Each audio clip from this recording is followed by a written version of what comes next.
Hello, everybody, and welcome to the TeacherCast Educational Network. My name is Jeff Bradbury. Thank you so much for joining us today and making TeacherCast your home for professional development. This is TeacherCast Podcast episode number 191. We are talking all about innovation and being innovative in your classroom today. Welcome to 2019, guys. It is so good to see you guys. Thank you for making TeacherCast your home for professional development. Today, we're talking all about some of the great things that are happening across the country. I have a fantastic guest on from a company that you might be familiar with called Intel, and we're going to be talking about how they are helping students and teachers across the world be innovative. We've also got a great educator on from the city of Oakland to talk about how his students and Intel have connected this year to do some pretty awesome things in the classroom. But before we get into that, I want to remind you guys that there's some great things happening on TeacherCast each and every week. You can, of course, visit teachercast.net to check out our amazing 9 podcast series all about tech coaching and podcasting and educational technology. If you guys are looking for a great place to call home this year, check out all of the shows over on teachercast.net today. Want to bring on our first guest. She is from the company called Intel, one of my favorite tech companies. I want to bring on Raysana Hurtado. Raysana, how are you today? Welcome to the show. I am well. I'm really excited to be here. Thanks, Jeff. Thank you so much for being here. Today we're talking all about innovation, things that students are doing in the classroom. Now, you know, last year, TeacherCast spent a lot of time talking about ways and reasons that students can be innovative in the classroom. Talk to us a little bit about that. What does innovation mean to education these days? There are a lot of ways to incorporate innovation, but for us at Intel, how we look at it is really the technology that you put into the classroom. And we leave it up to the educators to actually figure out how to incorporate that. But we've been working a lot to team up and figuring out how that is. So some examples, virtual reality. You can use virtual reality to dissect a frog or go to space or go to a museum that perhaps is across the country or across the world. And so really getting impacted by the fact that you can access things that you normally wouldn't be able to. You can also use something called artificial intelligence, where it can be used in the way of personalized learning. I'm sure a lot of people on the show know what that is. But AI, artificial intelligence, makes it a little bit deeper. And it understands how a student learns and helps the teacher understand how a student learns best. You know, I love the fact that Intel is really and has really put themselves behind education. Tell us a little bit about some of the things that we were talking about before the recording.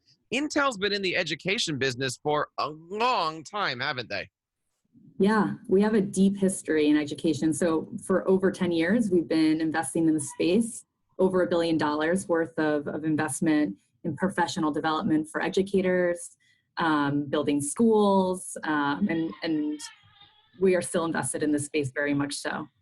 Now, anybody that's looking for more information about this great stuff can go over on twitter.com/Intel News, a great channel. Check everything out today. I want to bring on our co-host today. I want to bring on Mr. Kenan Scott from Oakland, California. Kenan, how are you today? Welcome to the show.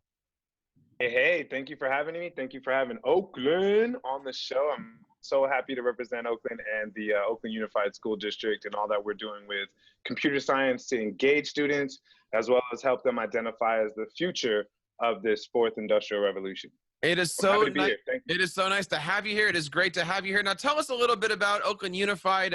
Is it what kind of school district is it? How many kids? How many buildings? How awesome is your job, man? Tell us a little bit about it. My job is super awesome, and I'll just start by saying I came to this position from being a teacher at Oakland Middle School. So it's really a nice place to be when you know what's happening at the ground level. And in Oakland Unified School District is a public school district here in Oakland, California. We service about 37,000 students from K through 12, and my job is to really understand what the offerings are computer science at our 13 middle schools and 9 high schools. So I oversee about 22 schools with an awesome colleague, my partner, Sam Berg, who really understands middle school. And so together, we really look at ways in which that we can use the tools to engage students and ways in which we can get all students access to computer science in Oakland. That sounds like a massive undertaking to get 9 high schools all doing innovative stuff. And it is so nice to know that there's companies out there like Intel that's doing some pretty cool things. Now, Intel has been on a journey over the last few months. Raisana, tell us a little bit about some of the things that Intel has been doing, because you guys have been having a mobile learning lab, haven't you, going across the country? Tell us a little bit about that. Yeah, so the Intel Tech Learning Lab is part of a bigger brand program that we've been working on. It's called the Transforming Education Program. And it launched in October, and we started in New York at the Bronx Academy of Letters. And we drove across the country for the last 2 months. It just ended in California, and Oakland was, of course, part of that. We've been investing in Oakland for the last 5 years. They have a true heart, a spot in our heart. And so what this brand program was about is, how do we make sure that educators know how to use the most innovative technology in their classroom? How do we collaborate with them, hear what they're doing on the ground floor, and see what their pain points are, and really continue to build out our technology to be the best for what they're doing out in the education space. And tell us a little bit about the Tech Learning Lab. It's a huge truck that you guys had an opportunity to drive around the country, right? Yeah. So the lab was souped out with virtual reality and AR. And what the virtual reality demos were, where you could dissect a frog, or you can go to space. You can also do some art that was three-dimensional.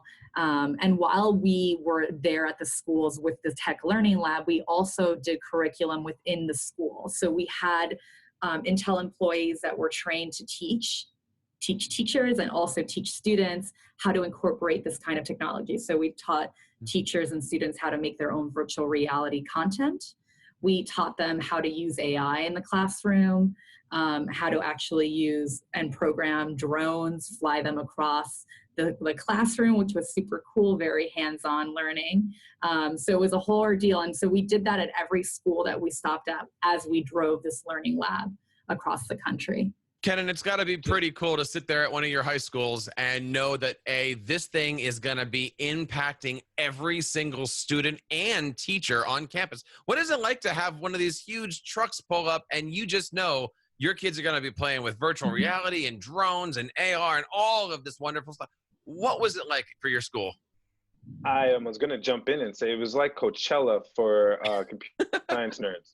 I freaked out because the first day that I got to, it was first at McClymonds, which is in West Oakland, which is near and dear to me because that's the high school that 75% of my students from West Oakland Middle go to. That's where they finish their educational career with us in OUSD, is at Mac. And so to pull up on a gloomy morning and have this amazing, it's a truck with tents, and it just literally looks like a fair happening right there on the campus, was tremendous. And so I spent probably the first day just watching students come out and talking to them about their experience and trying to see what really stood out for them and where they were making connections. And then I got to attend a couple of the lessons that the Intel group was really putting on in the different classrooms. At McClymonds had a boot camp of for 3 days. These students were heavily engaged in making the technology relevant and useful for them in solving problems. And so it was also during Computer Science Education Week, which is a national celebration of not only the technology, but how we really provide students with the empowerment to take on this technology and become the new leaders in it, and not just the leaders, but the ones who break barriers. You think about Grace Hopper and how Computer Science Education Week started, and you just want to pass that legacy on to more and more students. And walking up to the Intel Learning Lab, I felt like a little kid. I even ran back to West Oakland Middle School and grabbed a class. It was like, hey, y'all are coming with me. Y'all already filled out walking permission slips. I'll call your families and let them know I stole you, but you're coming with me to Mac, and we're going to check this thing out, because I wanted more and more students to get involved. It was that amazing. I want to pick up on something that you just said, but just making it relevant to students. What does that mean to students in Oakland? I mean, how can middle schoolers relate to augmented reality, to virtual reality, to space? How is Intel out there creating these experiences that these students are obviously getting affected by? I can take on the Intel component of this. So kids live in a digital world. A kid now at age 3 already has some kind of device in their hand. Yeah. And then they go to school and there's nothing there. It's like a different world. And so we're really trying to empower students to be immersed in this technology that is going to be a part of their world when they leave the school, and they know how to use it to create a job. So an example of this, we taught the students how to code a drone, I said before. And then we said, okay, why would you want to code a drone? And Intel has done some really incredible work with the Great Wall of China on reconstructing it.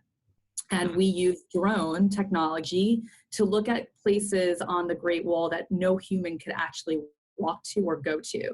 And so that is a relevant connection to say, oh, this is how technology can be a job, or this is how technology can change the world. And we continue to use those kind of examples that were really relevant. We also did autonomous driving. We invest in that space heavily, and we told the students, you need to use artificial intelligence to understand and learn how a car could potentially hurt someone if you don't put the right algorithms in. And we showed a lot of clips. It was a lot of fun with the students for them to really grasp. And they know this world. They know the digital world. It's just a matter of putting that into the school, right? And say, hey, it's relevant, and the teachers incorporating into their curriculum. Kenan, what was the feedback from the students? I mean, they had fun. Oh, yeah, they certainly had fun. And I had fun watching them. And some of them, it was their first experience in VR. And you know, like Raisana said, for many of them, this is the world they live in. And I got to talk to students about how we really use this technology to get you inspired. I walked with the students from WOM, so I had this amazing opportunity to pick their brains. And one student already knew he had a VR PlayStation set, so he understood VR. And I was like, okay, so your job is different than some of these other students. When we walk back, I'm gonna ask you, how can I leverage what you're already experiencing in the gaming world in this educational space so that we can make them almost feel like the same? So you're not saying, oh, one is better than the other or one is different, but like, I am constantly in this world and I'm using it to inform my choices, to help me. And like, one of the things he came up with was that they have a job game where you sit in a job and you have a job and you do things in an office, and that's in virtual reality. I said, well, what do you typically do in this office? And he was like, well, I like to make copies because you can copy anything you want. I said, okay, well, that's pretty exciting. But what if that job was actually like working at Intel, having an internship and seeing what it was like to be in a specific job field? He said, well, that would be exciting as it looked the same and it felt the same as the game version. He said, they would give me more purpose. And so when I said about making it relevant, what was really cool was that even with the autonomous cars, which seems so maybe out there for some students, the math teachers were able to say, hey, there's data analysis in this. There's statistics. There's understanding what all these sensors are telling you, and like taking that data and using it to inform the decisions of a car, right? And that becomes totally a new reason why I should learn the difference between mean, median, and average. Now, as far as everything goes with, you know, having Intel there, having all this innovation there, what does it mean to your students to actually be a part of this? Do they understand the awesomeness of being able to have this stuff coming? Like, do they quite get the concept of this is pretty cool and it's at my school? Yeah, they definitely do. And it's so much fun to watch them step into this space of feeling empowered, special, right? Like McClymonds students honestly feel that there's a huge ecosystem around them that's helping transform their school and thus their outcomes and their professional outcomes. And their, you know, it really is a whole system that's helping guide them and support them. And they love it. I watched those students when they first came in and they were like, ooh, there's new notebooks. Do we get these? Does everyone else get these? Nice. No, it's special for you. They're like, oh my God, okay, can I have two? You know, just own it. And what you write in it is as important as the notebook itself. And they're like, well, then where are the pens? I'm like, oh, there's some Intel pens. Oh my God, okay. Wait, and they love to feel a part of the profession, and they love that with Intel have internship opportunities. It's not just a one-off, it's not just a learning lab coming and having a tremendously impactful 3 days, but it's also an entire pathway for them. when I say an ecosystem, it really is a lot of people helping to guide them towards, honestly, like applications of their learning that they may have never thought existed, professional paths that they never thought were for them. And I got the pleasure of talking after Raysana and hearing her story and learning that, like, it's so impactful for these to understand that there's no linear path to success. You are the driving force to success. We're all here to support you and guide you in the ways that you feel most fit your passions. We're here today talking to Kenan Scott from Oakland Unified School District and Raysana Hurtado from Intel. Now, Kenan, you just mentioned the fact that with Intel, there's so many different pathways for students. Raysana, talk to us a little bit about that relationship that Intel is forming with students. This isn't the first time that Kenan said the word pathway. How is Intel reaching out to help students across the world? So specifically with Oakland, we have a program with them that is, I think the program's actually called Pathways, but we connect students in the CS program to internships.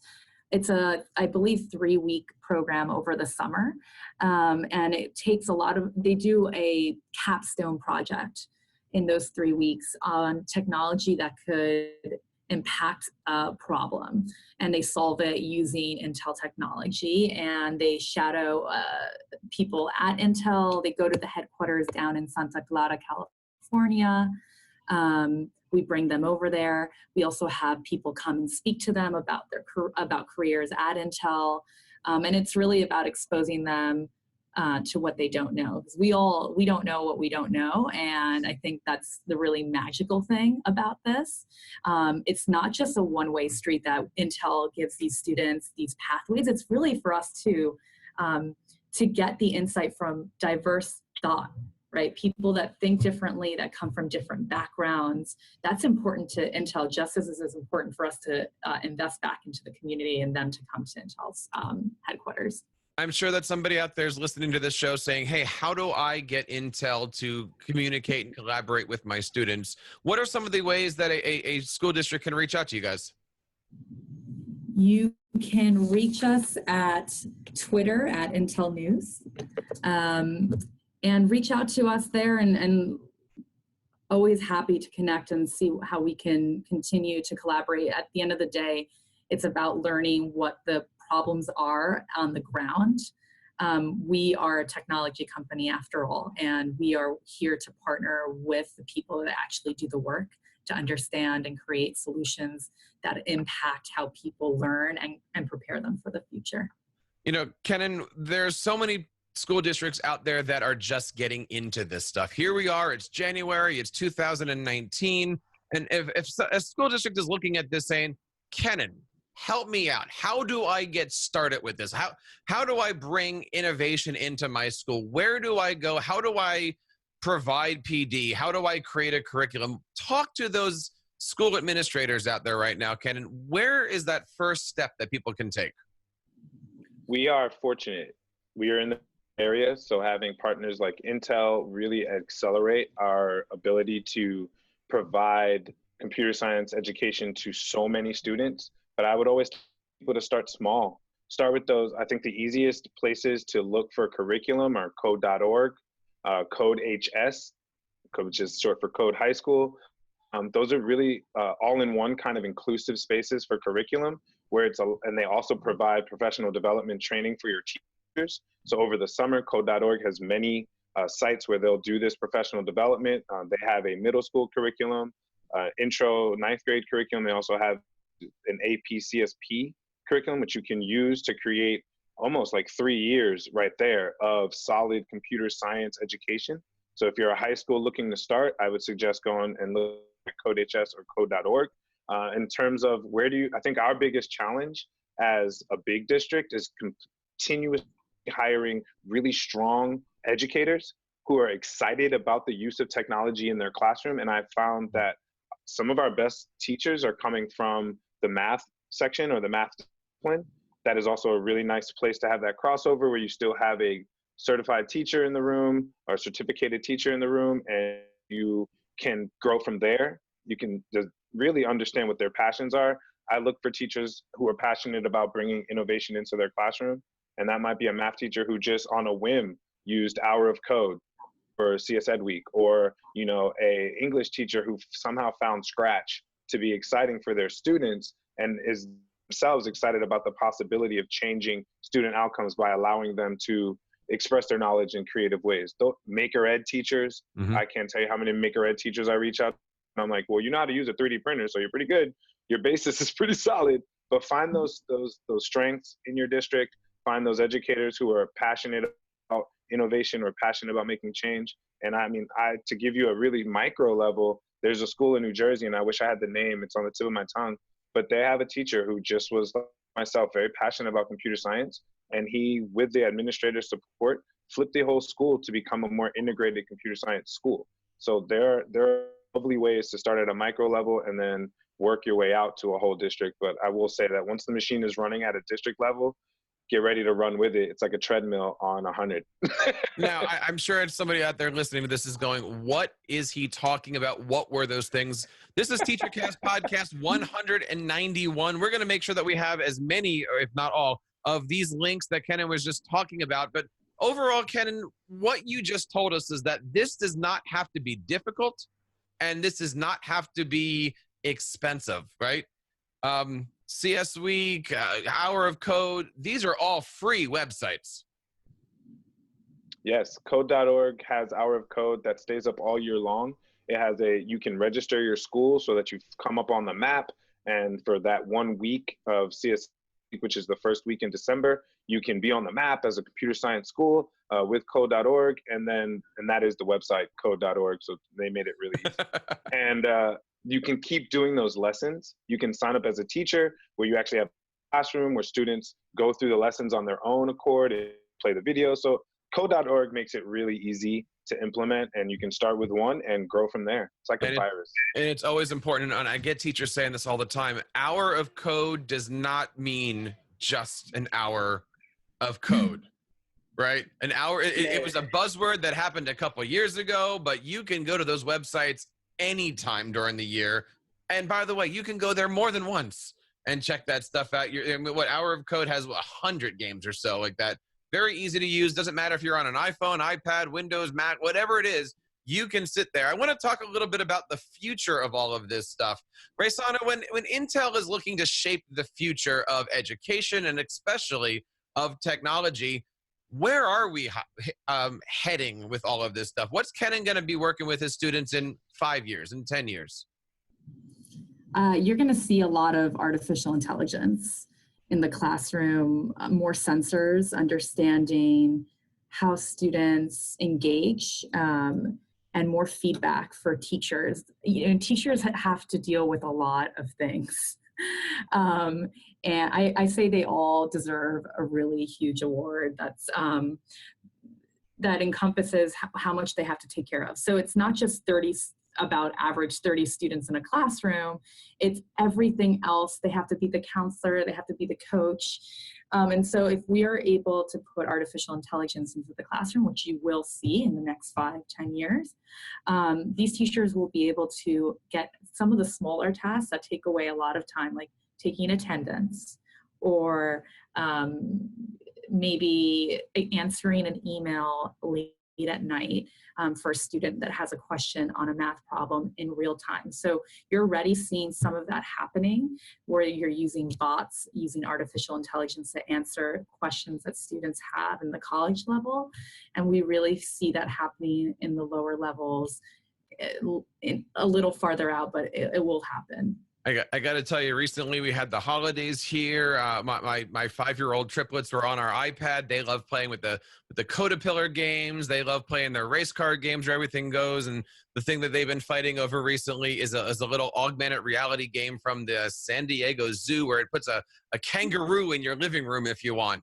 They love that stuff. It is engaging. It is able to put them into places that with again, I'm not suggesting every 5-year-old have a device in their hand at all, but the stuff is coming. The stuff is here. It's great for school districts. It's coming into this consumer products as well. There's so much good stuff in here. I can't say enough, guys. Check out the great stuff that's happening over at Intel these days. Kenan, where can we go to find out more about the great things that's happening in Oakland? We have two sites that are really we're funneling people to out really good information. One is the Oakland Unified School District's linked learning website, where you can find out about all of our pathways, including computer science, health and social justice, reform and policy. We've got visual arts and media. So as a district, we're really trying to work with our industry partners to provide spaces for all students. What dependent on what you like, we want to have a space for you to land and really explore that deeply. I love OUSD News, at OUSD News on Twitter. They always put out really great material, and we have our own TV station. It's called KDOL, KDOL-TV. So we got a lot going on in Oakland. I am going to make sure that Kenan is able to put all of these links in our show notes, because this is awesome stuff here that we have here. Rayshana, I'll give you the last word here. You know, Intel is doing some amazing things around the world and certainly in the classrooms.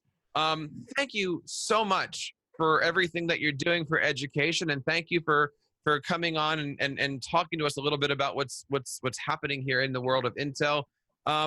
Any last words of advice for any educator out there that's like, I don't know what I'm doing, I want to try this, what can I do?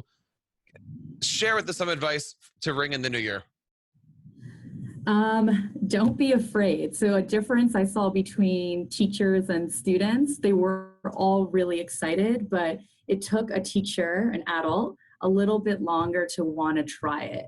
And so don't be afraid of what this technology, at least try it out and see if you like it or not.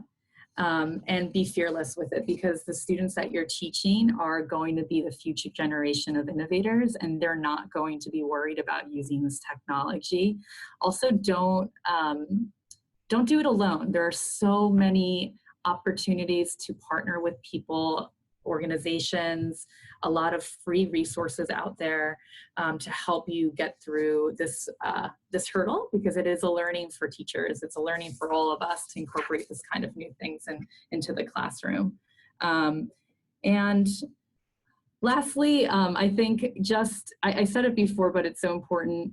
We all don't know what we don't know, and bringing powerful technology into the classroom and incorporating that into the curriculum for students is really exposing them to things that they possibly wouldn't be able to see otherwise. And so I'll quote what the principal from Bronx Academy of Letters, the first school stop that we did on the Transforming Education brand program. She said, in my 12 years of education, this was the most impactful and inspiring week of my career. And for me, that gave me chills. So just know that could possibly be you. If you're a teacher, you can feel that way.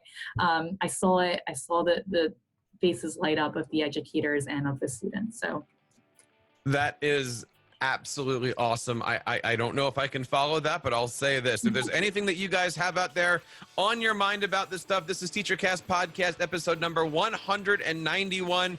If you're looking to get a hold of Intel or Kenan, I will certainly be happy to do so. All the links are going to be in the show notes, right, Kenan? Oh, yes. Oh, yes. There's, of course, several great ways that you can reach out and be a part of the TeacherCast Educational Network in 2019. You can find us on Twitter at TeacherCast. Leave us a voice message over at teachercast.net/voicemail. And of course, email us over at feedback@teachercast.net. We want to welcome you guys into the TeacherCast family. There are so many things that we're going to be doing in 2019. We want you guys to be on the journey with us. And on behalf of everybody here in the TeacherCast Educational Network, my name is Jeff Bradbury, reminding you to keep up the great work in your classrooms and continue sharing your passions with your students.